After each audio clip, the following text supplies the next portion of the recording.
இது news first prime time sunrise. அனைவருக்கும் இனிய காலை வணக்கம்.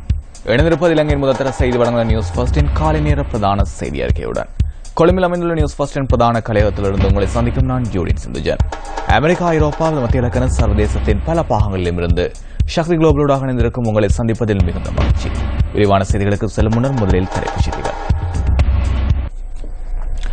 நச்சுத்தன்மையற்ற நாடு தேசிய உணவு உற்பத்தி திட்டம் தொடர்பில் நேற்று ஜனாதிபதி தலைமையில் ஜனாதிபதி அலுவலகத்தில் செயலமர்வு. பாரத லட்சுமண் பிரேமச்சந்திர கொலை வழக்கின் தீர்ப்பு இன்று அறிவிக்கப்பட உள்ளது. பூர்வீக காணிகளை விடுவிக்க கோரி கிளிநொச்சி பரவி பாஞ்சான் மக்கள் தொடர் உண்ணாவிரத போராட்டம்.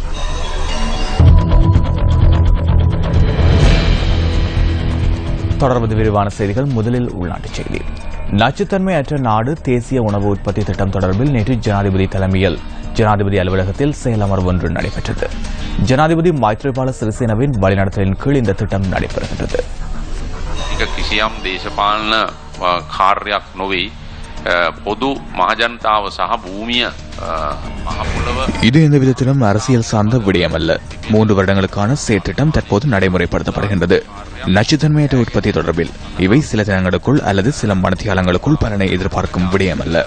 குறுகிய காலம், நீண்ட காலம் மற்றும் மத்திய கால பகுதிக்குள்ளேயே இந்த செயற்திட்டத்தை வெற்றி கொள்ள முடியும். இதனால் இதற்கு தேவையான ஒத்துழைப்புகளை வழங்கி பெறுமதியான பிரதிபலனை வழங்குமாறு நான் கேட்டுக் கொள்கின்றேன். කැපවීමට අවශ්‍ය සහයෝගය ලබා දෙමින් මෙය වැඩසටහන වඩාත් ඉහළ තක්සේරුවක් සහ ඇගයීමකට ලක් කරලා වැඩි වටිනාකමක් ලබා දෙන ලෙස තමයි ඉල්ලා සිටින්නේ. பாரத லட்சுமண் பிரேமச்சந்திர கொலை வழக்கின் தீர்ப்பு இன்று அறிவிக்கப்பட உள்ளது. இந்த கொலை வழக்கு தொடர்பான விசாரணை கடந்த ஜூலை மாதம் 14ஆம் தேதியுடன் நிறைவுக்கு வந்தது. பாரத லட்சுமண் பிரேமச்சந்திர உள்ளிட்ட 4வரின் கொலை தொடர்பில் முன்னாள் பாராளுமன்ற உறுப்பினர் துமிந்த சில்வா உள்ளிட்ட 13 பிரதிவாதிகளுக்கு எதிராக இந்த வழக்கு விசாரணை இடம்பெற்றது. ஷிரான் குணரட்ன, பத்மினி என் ரணவக்க, NCBC மராயஸ் ஆகிய நீதிபதிகள் குழாம் முன்னிலையில் வழக்கு விசாரணை இடம்பெற்றது. 2011ஆம் ஆண்டு அக்டோபர் மாதம் 8ஆம் தேதி முல்லேரிய பிரதேசத்தில் இடம்பெற்ற துப்பாக்கி பிரயோகத்தில் முன்னாள் பாராளுமன்ற உறுப்பினரும் ஜனாதிபதியின் தொழிற்சங்க பணிப்பாளர் நாயகமுமான பாரத லட்சுமண் பிரேமச்சந்திர உயிரிழந்தார். சம்பவத்தில் காயமடைந்த பாராளுமன்ற உறுப்பினர் துமிந்த சில்வா வைத்தியசாலையில் அனுமதிக்கப்பட்டார். சம்பவத்துடன் தொடர்புடைய சந்தேக நபர்கள் 13 பேரில் 11வது சந்தேக நபரான துமிந்த சில்வா சிங்கப்பூரிலிருந்து நாடு திரும்பிய அன்றைய தினமே கைது செய்யப்பட்டார். எனினும் பாரத லட்சுமண் கொலை வழக்கு தொடர்பில் துமிந்த சில்வா 2013ஆம் ஆண்டு மே மாதம் 6ஆம் தேதி முதல் தடவையாக நீதிமன்றத்தில் ஆஜர்படுத்தப்பட்டார். இதேவேளை 1956ஆம் ஆண்டு ஜனவரி மாதம் 26ஆம் தேதி பிறந்த பாரத லட்சுமண் பிரேமச்சந்திர கொழும்பு ஆனந்த கல்லூரியில் கல்வி பயின்றார். பாடசாலையில் கல்வி கற்ற காலம் தொடக்கம் அரசியலில் ஆர்வம் கொண்ட அவர் கிராம மட்டத்தில் அரசியல்களில் ஈடுபட்டார். 1979ஆம் ஆண்டு கொலனாவ பிரதேச சபைக்கு தெரிவான அவர் பிரதேச மக்கள் மத்தியில் பிரபலியம் பெற்றார். உயிரிழக்கும் போது அவர் ஜனாதிபதி செயலகத்தின் தொழிற்சங்க நடவடிக்கைகள் தொடர்பான பணிப்பாளர் நாயகமாக கடமையாற்றினார். தொழிற்சங்க துறையிலும் பிரபல செயற்பாட்டாளராக விளங்கிய பாரத லட்சுமண் பிரேமச்சந்திர சில காலம் இலங்கை ஜிம்னாஸ்டிக் சங்கத்தின் தலைவராகவும் செயற்பட்டிருந்தமை குறிப்பிடத்தக்கது.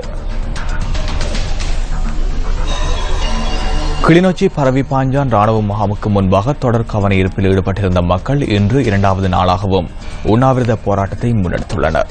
கடந்த மாதம் 31ஆம் தேதி ஆரம்பித்த தொடர் கவனஈர்ப்பு போராட்டத்திற்கு எந்தவித தீர்வும் கிடைக்காததால் மக்கள் நேற்று முதல் கூடாரம் அமைத்து அங்கு தங்கியிருந்தனர்.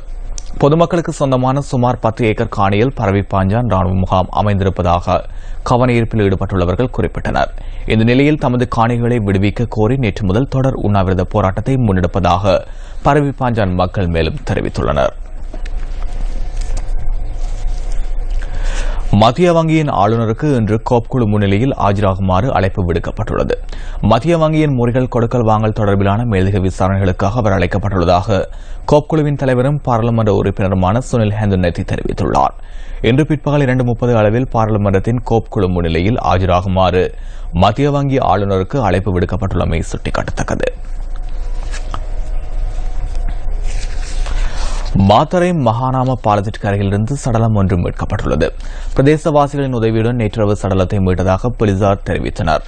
60 முதல் 65 வயது மதிக்கத்தக்க ஒருவரின் சடலமே இவ்வாறு கண்டெடுக்கப்பட்டுள்ளதாக போலீசார் மேலும் குறிப்பிடுகின்றனர்.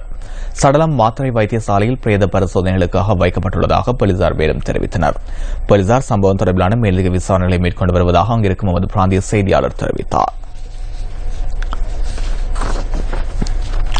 அரச வைத்திய அதிகாரிகள் சங்கம் நேற்றைய தினம் ஊடக சந்திப்பு ஒன்றை ஏற்பாடு செய்திருந்தது. ශ්‍රී ලංකාව ශ්‍රේෂ්ඨ පහක් හැර ඉතුරු සියලුම ශ්‍රේෂ්ඨවල රැකියා ඕනෑම රටකට විවෘත කරනවා. இலங்கை 5 துறைகளை தவிர ஏனைய அனைத்து துறைகளுக்கும் எந்த ஒரு நாட்டிலும் தொழில் வாய்ப்பு உள்ளது. இதற்கு பிரதான காரணம்தான் இந்தியாவுடன் கைச்சாத்திட உள்ள எட்வா உடன்படிக்கை. ஏனைய நாட்டிலிருந்து எந்த தொழில் புரிய முடியாத நிலையை தோற்றுவித்துள்ளது. இலங்கையில் உள்ள ஒருவருக்கு இந்த உடன்படிக்கையினால் இந்தியாவிற்கு சென்று தொழில் புரிவதற்கான வாய்ப்பு கிடைப்பதில்லை. இந்தியாவிலிருந்து இலங்கைக்கு ஒருவர் வந்து தொழில் புரிவதற்கான சந்தர்ப்பம் அதிகரிக்கப்பட்டுள்ளது.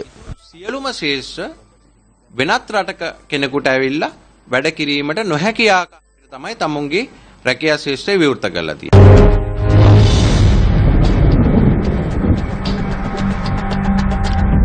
நாட்டில் நிலவும் இன்றைய வானிலை தொடர்பிலான தகவல்களுடன் இணைந்து கொள்கின்றார் வளிமண்டலவியல் திணைக்களத்தின் வானிலை அதிகாரி முகமது சாலிஹின். தென் மற்றும் கிழக்கு மாகாணங்களிலும் அத்துடன் நாட்டின் மத்திய மலைப்பிரதேசங்களிலும் மணித்தியாலத்துக்கு 50 கிலோமீட்டரிலும் அதிகரித்த வேகத்தில் சற்று பலத்த காற்று தொடர்ந்தும் வீசக்கூடும். நாடு முழுவதிலும் சீரான வானிலை நிலவக்கூடும். கடல் பிராந்தியங்களை பொறுத்தவரையில் நாட்டை சூழவுள்ள கடல் பிராந்தியங்களிலும் சீரான வானிலையே காணப்படும். காற்று மணித்தியாலத்துக்கு 30 முதல் 40 கிலோமீட்டர் வேகத்தில் தென்மேற்கு திசையில் இருந்து வீசும். ஹம்பாந்தோட்டை தொடக்கம் பொத்துவில் வரையான கடல் பிராந்தியங்களில் காற்றின் வேகமானது அடிக்கடி மணித்தியாலத்துக்கு 60 கிலோமீட்டரிலும் அதிகரித்த வேகத்தில் வீசக்கூடும். இவ்வாறான சந்தர்ப்பங்களில் குறிப்பிட்ட கடல் பிரதேசங்கள் கொந்தளிப்பாக காணப்படும். இதேவேளை மன்னார் தொடக்கம் புத்தளம் வரையான கடல் பிராந்தியங்களில் காற்றின் வேகமானது அடிக்கடி மணித்தியாலத்துக்கு 50 கிலோமீட்டரிலும் அதிகரித்த வேகத்தில் வீசுவதுடன் குறிப்பிட்ட கடல் பிரதேசங்கள் சற்று கொந்தளிப்பான நிலையிலும் காணப்படும்.